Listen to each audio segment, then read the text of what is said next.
দাদা, এই বাংলাহান থেকে শোভন বলছিলাম। আরজিকর আন্দোলনের অন্যতম মুখ হিসেবে আমরা দেখেছিলাম ডক্টর সুবর্ণ গোস্বামীকে। আজকে আমরা দেখলাম যে স্বাস্থ্য ভবনের তরফ থেকে তাকে বদলি করা হলো, তাও আবার দার্জিলিংয়ে। বিষয়টা কিভাবে দেখছেন? আপনিও তো একজন আন্দোলনের মুখ।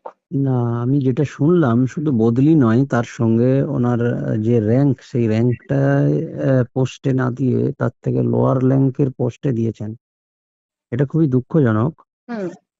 যে অন্যায়ের প্রতিবাদ করার জন্য কারোর আহ শিক্ষাগত যোগ্যতার জন্য যে পোস্টটা দেওয়া হয়েছিল, সেই পোস্ট থেকে তাকে নামিয়ে দেওয়া এবং অন্য কোথাও তার আহ অপছন্দের জায়গায় জোরপূর্বক পোস্টিং পাঠিয়ে দেওয়া, এটা সত্যি দুঃখজনক। কিন্তু একটা কথা উনি নিজেও বলেছেন এবং আমাদের তরফ থেকে যেটা বলার, যে কাউকে জোর করে এভাবে অন্যায়ের প্রতিবাদে তাকে এখানে ওখানে ট্রান্সফার করিয়ে দিয়ে দমন পীড়ন করে প্রতিবাদের ভাষাটাকে কোনোভাবে আটকে রাখা যায় না। যেখানে অন্যায় হবে সেখানেই যে বা যারা বলছেন তারা বলতে থাকবেন এবং অন্যায়ের প্রতিবাদে বাকিরাও একত্রিত হোক, এটাই আমাদের বলার। আপনিও তো একাধিকবার বিভিন্ন রকম পুলিশি মানে আমরা দেখেছি পুলিশের হুমকি থেকে শুরু করে পুলিশে আপনার বাড়িতে গিয়ে তল্লাশি করেছে। বিভিন্ন ক্ষেত্রে মুখে পড়েছেন বারে বারে পুলিশের মুখে। সেক্ষেত্রে দাঁড়িয়ে এই যে আজকে বদলি, কোথাও গিয়ে কি আপনারও সংশয় হচ্ছে?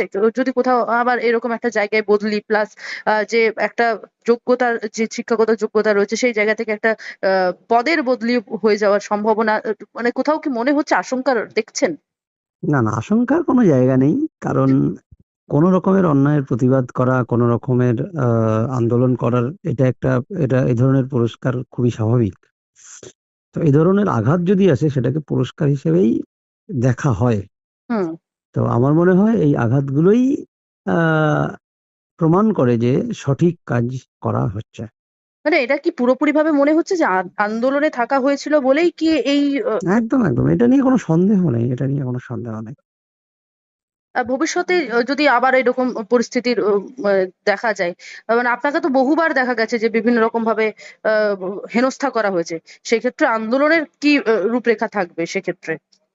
না, প্রতিবাদ চলবে। যেকোনো ধরনের অন্যায়, এটাও এক ধরনের অন্যায়। এটা নিয়েও প্রতিবাদ হবে। আজকে সিনিয়র ডাক্তাররা সম্ভবত আহ আপনার স্বাস্থ্য ভবনে যাচ্ছেন কথা বলতে। হুম। যদি কথা বলে এই সমস্যার সমাধান না হয়, তাহলে রাস্তার আন্দোলন, পথের আন্দোলন যেভাবে চলছে সেভাবে চলবে। অসংখ্য ধন্যবাদ। বাংলা হান্টের আরও খবর দেখতে নজর রাখুন। বাংলা খবর মানেই বাংলা হান্ট।